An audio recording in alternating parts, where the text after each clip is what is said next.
तर मित्रांनो आज आपल्यासोबत बच्चू भाऊ आहेत, आपण त्यांच्याकडून जाणून सर आज एक यांचं होते नाही. दोन प्रश्न.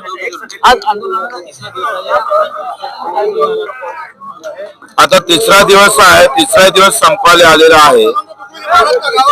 मानसिकता नाही आहे सरकारची, त्यांना आमच्या छाताड्यावर गोळ्या मारायचं ठरलंय त्यांचं, ते आम्हाला रक्तबांबळ करायचं ठरलेलं आहे.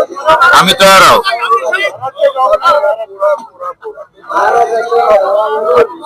आणि आज संध्याकाळी 4चा टाइम दिलेला आहे, त्या जर सरकारने जर तुमच्या तर तुमचं पुढचं पाऊल काय राहील?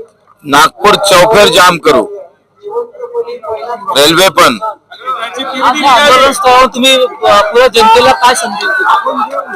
सगळ्या जनतेने ही लढाई जर मोठी करायची असेल, शेतकऱ्यांचे दिवस पुन्हा आणायचे असेल, तर घरातून प्रत्येक एकानं तरी निघालं पाहिजे शेतकरी म्हणून. तर अशा पद्धतीने आपण बच्चू भाऊ कडू यांची प्रतिक्रिया जाणून घेतलेली आहे मित्रांनो.